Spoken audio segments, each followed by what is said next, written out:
Hello and welcome back to Ask a Lawyer on the Wake Up America Media Network. I'm David Blackledge. I'll be your host today, and this segment's going to be on what I call company capital food chain, capital formation, and starting up a business, and depending on the type of business, who would be investing in your business.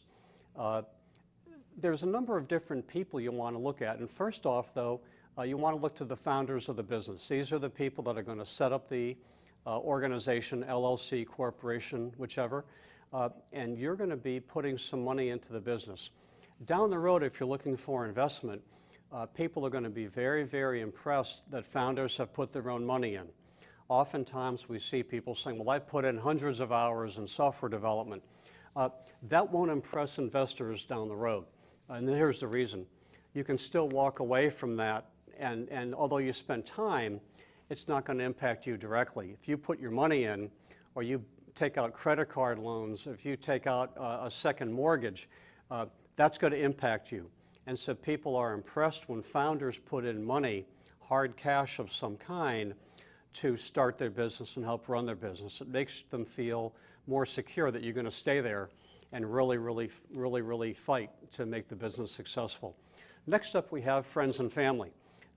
Jokingly referred to in the marketplace as friends, family, and fools, but these are people that that have available cash. And here's an interesting detail.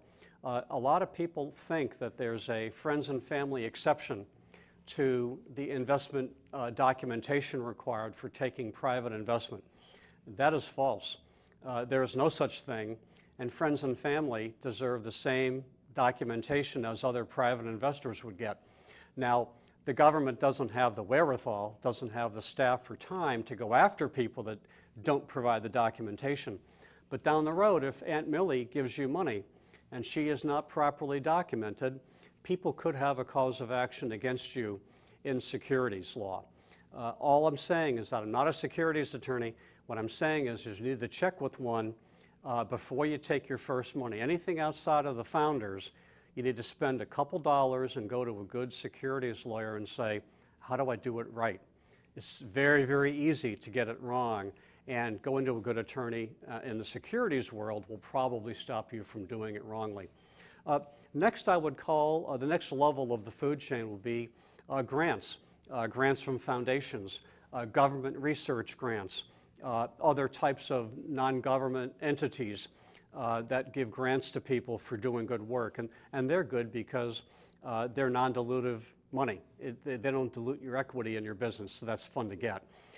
Another aspect of this would be startup incubators. There's a number of types of incubators out in the world right now that will help you anything from idea stage to practicing for venture capitalist stage later on.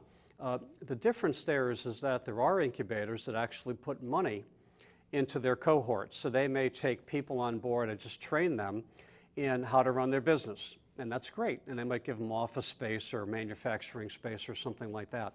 Some incubators actually invest in these startup businesses or have the ability to if you're far enough along. Very, very important then, if you're looking at incubators, to see where you sit and what you might be able to get as far as an investment from them other than just great business training. Next level up is angel money, what they call seed money. Angel investment groups are what we call accredited investors.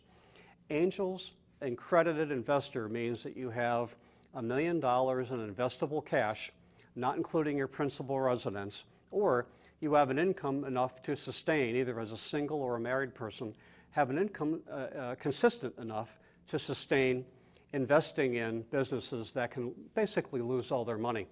The angel world is very, very unique in that a large majority of the investments will probably never make money for you. So in every maybe 10 investments an angel makes, they may only have 1 or 2 successes, if that. So it's very, very important for angels to look at high rates of return on anything that they do succeed at. Any business that does make it, they need to have a high rate of return on. But that's called seed money. So they're very, very strict in how they invest. The number of hours of diligence they do in a company are very, very high. And there's angel groups in virtually every decent-sized city in America. And there's an Angel Capital Association nationally, and there's a couple hundred members of the ACA. So if you want to know about angel investing, look up the ACA or look at nonprofit foundations like the Kauffman Foundation out of Kansas City.